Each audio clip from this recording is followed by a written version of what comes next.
आज मैं आप लोगों को एक किसान और परमात्मा की कहानी बताने जा रही हूँ, जिसमें बताया गया है कि संघर्ष व चुनौती ना हो तो ज़िंदगी क्या है।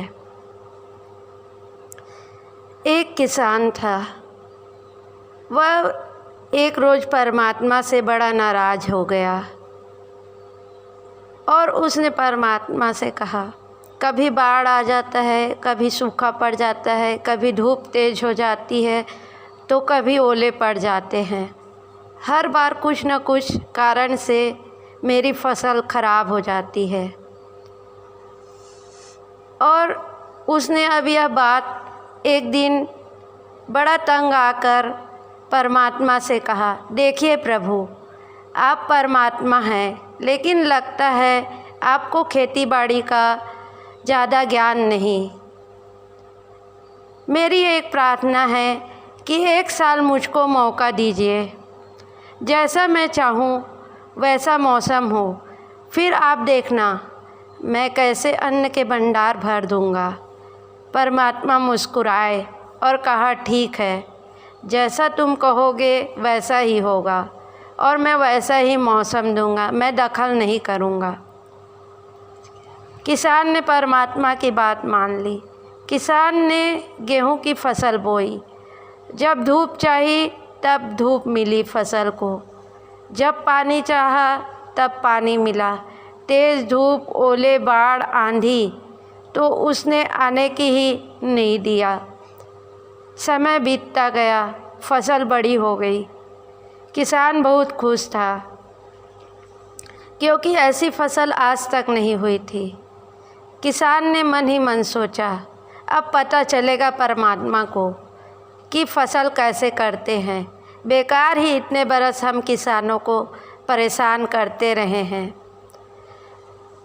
अब धीरे धीरे फसल काटने का समय भी आ गया। किसान बड़े गर्व से फसल काटने लगा, लेकिन जैसे ही वह फसल काटने लगा, एकदम से छाती पर हाथ रखकर बैठ गया। गेहूं की एक भी बाली के अंदर गेहूं नहीं था, सारी बालियां अंदर से खाली थी। बड़ा दुखी होकर उसने परमात्मा से कहा, प्रभु ये क्या किया आपने। तब परमात्मा बोले, ये तो होना ही था, तुमने पौधों को संघर्ष का जरा भी मौका नहीं दिया। न तेज़ धूप में उनको तपने दिया, न आंधी के झोलों से झुलसने दिया।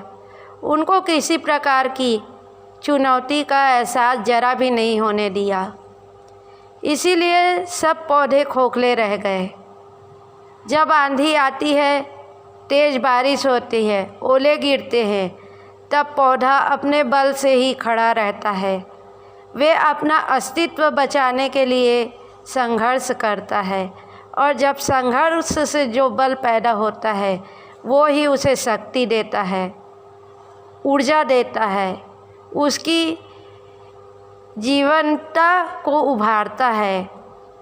सोने को भी कुंदन बनने के लिए आग में तपना पड़ता है, हथौड़ी से पीटना पड़ता है, गलने जैसी चुनौतियों से गुजरना पड़ता है, तभी वह उसकी स्वर्णिम आभा उभरती है, उसे अनमोल बनाती है। इसी तरह हमारी ज़िंदगी भी है। यह बात संघर्ष न हो, चुनौती न हो तो आदमी खोखला ही रह जाता है। यह बात परमात्मा ने उस किसान को बताई।